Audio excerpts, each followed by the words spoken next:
हज़रत सैयदना फारूक आदम रज़ी अल्लाह तआला अन्हु माण्हुनि अजीब ढोंग रचायो आहे न त सहाबा में ऐं अहल बैत में इख़्तिलाफ़ ऐं ॿिया मामलात करे माण्हुनि जे नज़रियात सां खेॾण जी कोशिशि कंदा।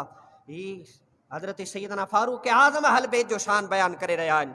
हज़रत सैयदना फारूक आदम रज़ी अल्लाह तआला अन्हु पंहिंजे दौर ख़िलाफ़त में जंहिं वक़्तु वज़ाइफ़ मुक़ररु फरमाया त बदरी सहाबी जो सभ खां वॾो मक़ाम ऐं मर्तबो आहे।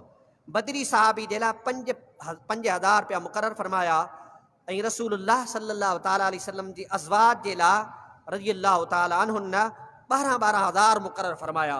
ऐं सैयदना अब्बास बिन अब्दुल मुत्तलिब जे लाइ बि रसूलुल्लाह जी क़राबत जे करे 12,000 रुपया मुक़ररु फरमाया। हज़रत उसामा बिन ज़ैद जे लाइ 4,000, हज़रत सैयदना इमाम हसन मुश्तबा, हज़रत सैयदना इमाम हुसैन मुश्तबा, उन्हनि जे लाइ रसूलुल्लाह सल्लल्लाहु अलैहि वसल्लम जी क़राबत जे लाइ 5,000 रुपया मुक़ररु फरमाया।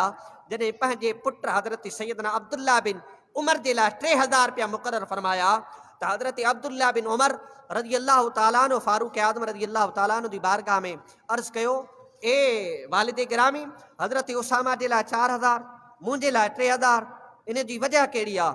हालांकि उन्हनि जे लाइ उन्हनि जे वालिद में का अहिड़ी फज़ीलत मौजूदु न आहे। ऐं इमाम हसन इमाम हुसैन रज़ी अल्लाह तआला अन्हुमा जे लाइ तव्हां 5,000 जेको आहे सो वज़ीफ़ो मुक़ररु फरमायो आहे। हालांकि उहे उमिरि में नंढा, उहे न जंग जे मैदान में विया, असां जंगनि जे मैदान में वियासीं, रसूलुल्लाह जी सोबत वधीक इख़्तियार कई। सैयदना फारूक आदम रज़ी अल्लाह तआला अन्हु फरमायो, इन अबाहु कान अहब्ब इला रसूलिल्लाह सल्लल्लाहु अलैहि वसल्लम मिन अबीक व हुव कान अहब्ब इला रसूलिल्लाह मिनका। उनजो वालिद जेको आहे न, वालिद तुंहिंजे पीउ जी बनिस्बत रसूलुल्लाह सल्लल्लाहु तआला अलैहि वसल्लम खे ज़्यादा महबूब हुआ।